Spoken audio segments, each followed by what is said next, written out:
NBC News foreign correspondent Josh Lederman joins us now from the northern coast of Israel in the city of Nahariya.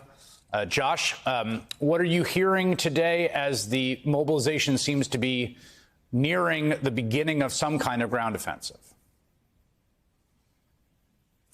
Yeah, that's right, Chris. We're about 3 hours past that 24-hour deadline that you just described for those 1.1 million people in the northern Gaza Strip to get to the south. And I think a lot of people, both in Israel and in the Gaza Strip, were really bracing for a major ground incursion to potentially start when the clock struck midnight here in Israel and in the Gaza Strip. So far, we haven't seen any signs that that major ground incursion has yet begun. But we did hear from Israel's military that for the very first time that we know about since the terror attacks of Saturday, Israeli ground troops conducted raids into the Gaza Strip, where they went into Gaza to not only try to wipe out Hamas terrorists and seize weapons, but also, according to the IDF, the Israeli Defense Forces, to search for evidence that could help them ultimately free the hostages that are located there. As far as we know, they didn't manage to get any hostages out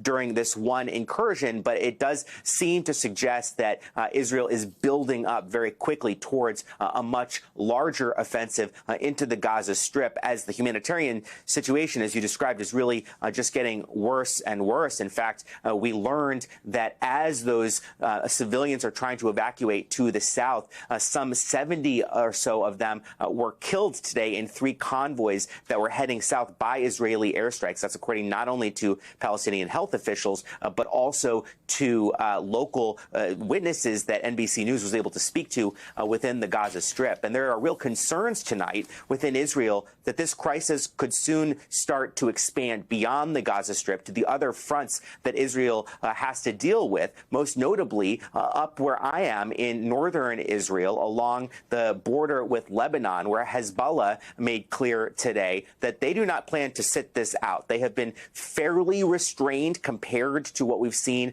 many times in the past. There have been some skirmishes between Hezbollah and the Israeli military over the last couple of days, but the leaders making clear that at some point they do plan to get involved. And that has people in the community where I'm at, Nahariya, and other areas along this border very concerned, anxious, walking the streets, feeling like this is the calm before the storm. And they are worried that just like rockets have been falling daily into southern Israel near the Gaza Strip, that they will also be facing that kind of rocket attacks here in northern Israel, Chris. Josh, yes. I mean, I want to just follow up on that because I saw some reports today about exchanges of fire. There was a Reuters cameraman who was killed in southern Lebanon where he was covering this earlier today. Are the Hezbollah rockets more advanced, less advanced, or about the same as what Hamas has been firing from Gaza? And does Iron Dome, which is the sort of infamous system that has been able to shoot those rockets down, rather effectively function as well in the north?